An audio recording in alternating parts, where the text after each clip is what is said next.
generasi-generasi boomers atau di atas saya ya milenial dan lain-lain memang melihat AI itu sesuatu yang apa ya kurang baik gitu, negatif aja gitu kan. Padahal sebenarnya kalau kita ngomongin Gen Z secara data, 50% dari kami itu pengguna AI. Sebagai pejabat itu bukan untuk agenda tertentu ya, tapi memang didasarkan atas kepedulian dan apa yang memang relate nih sama generasi sekarang. Terima kasih banyak kepada kawan-kawan PDIP Jawa Timur yang sudah mengundang saya di sini. Oh berdiri. Berdiri terus joget. Ya. Terima kasih. Oh berdiri. Terima kasih kepada kawan-kawan PDIP Jawa Timur yang sudah mengundang saya pada pagi hari ini. Senang Pol ya, ternyata semangatnya itu nular gitu loh ke saya. Dari awal langsung merdeka, merdeka, merdeka. Kayak gitu. Jadi, berdiri terus Pak, 3 jam. Iya, jadi kan sebenarnya dari yang tadi saya lihat ya, memang kita harus bisa menggandeng Gen Z dan milenial. Nah sekarang saya yang bahas caranya gimana gitu. Soalnya kalau yang saya lihat ya sebenarnya generasi-generasi boomers atau di atas saya ya milenial dan lain-lain memang melihat AI itu sesuatu yang apa ya kurang baik gitu, negatif aja gitu kan.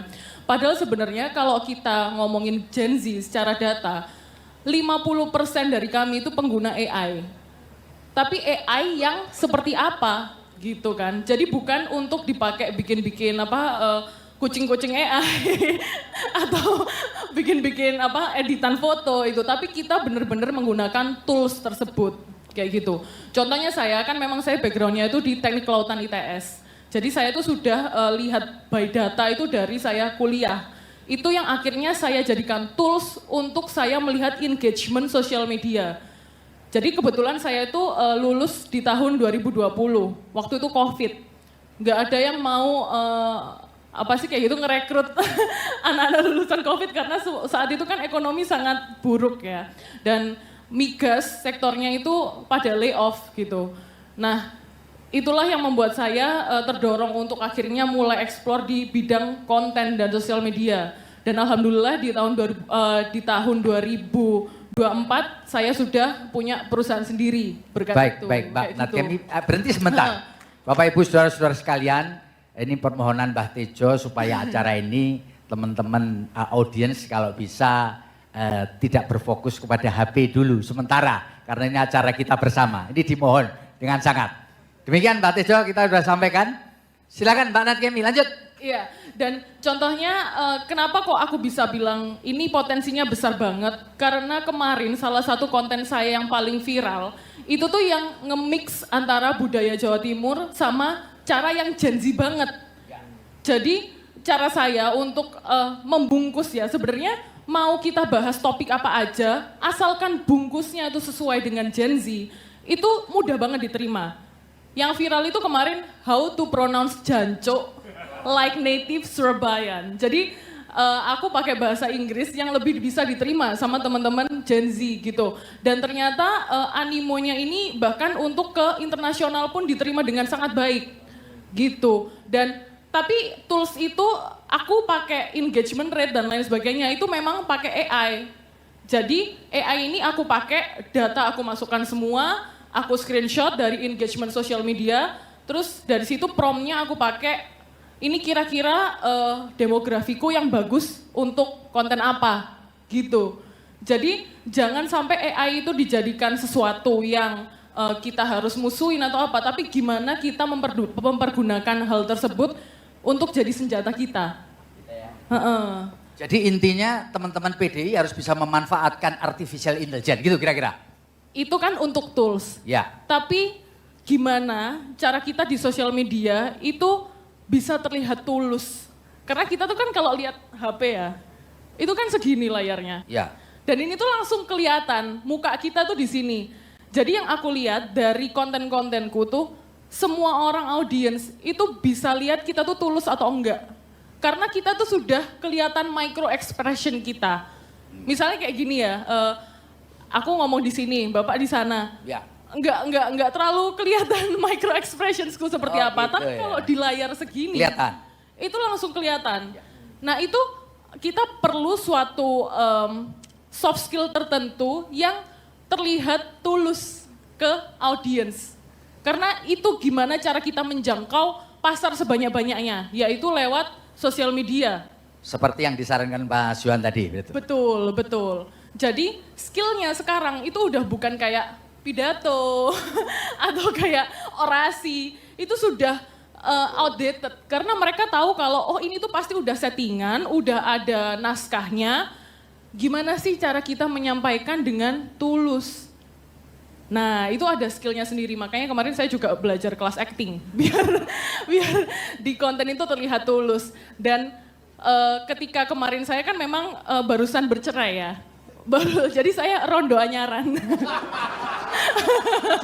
Gimana ya Pak Suko? Nah, yang kalimat terakhir tuh faktanya ada ya, datanya kuat ya. Aduh beneran. Oke, harus kita Barusan cek betul. ketok Palu bulan Juni kemarin. Iya. Nah, iya.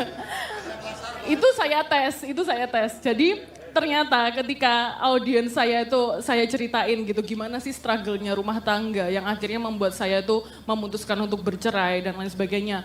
Mereka tuh engage, jadi kita tuh nyasar emosionalnya.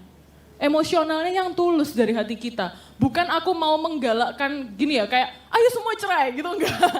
Tapi gimana aku sebagai Gen Z itu kita tuh bisa loh keluar dari situasi yang mendisrespect ya, yang tidak menghargai kita, tidak kita dilecehkan atau apa, itu kita bisa loh stand up for ourselves gitu.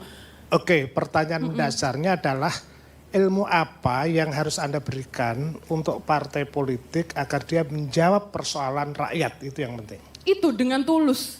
Tulus ya? Tulus, jadi jangan sampai kita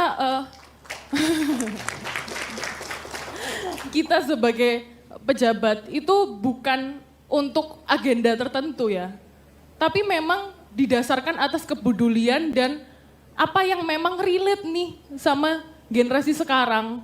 Yaitu tulus, itu kan banyak triknya ya. Contoh yang kayak tadi, kita harus bisa memperlihatkan micro expression yang memang bisa diterima dalam layar sekecil ini. Gitu. Jadi kurangi pidato, bagi-bagi skincare tuh tulus nggak itu? Nggak tulus. Nggak tulus ya? Justru Oke. kemarin yang bisa diterima dengan audiens aku adalah aku mention divorce lawyer aku siapa. Gitu. Jadi menunjukkan aslinya, ini jasa saya, ada tulus-tulus macam itu. Iya, dan Tepuk ternyata tangan ya, buat Nakel. dan ternyata yang aku lihat hebat sekali adalah teman-temanku yang seumuranku ternyata banyak juga ya by data. Itu kan memang angka KDRT di Indonesia itu ada 28.000 kasus. Dan ternyata 24.000-nya itu wanita. Karena aku cerita tentang gimana kita sebagai wanita harus independen, kita punya power, kita punya suatu platform yang akhirnya menjadi komunitas online ya. Akhirnya teman-temanku sendiri yang awalnya dia itu jadi korban suaminya itu judi online, terus habis itu narkoba. Mereka akhirnya, Natken, aku akhirnya udah fix mau pakai lawyermu. Aku soalnya mau melindungi anak-anakku juga. Gitu. Jadi ternyata impactful. Iya, impactful. Akhirnya wanita itu mereka jadi memiliki komunitas yang memang saling melindungi satu sama lain.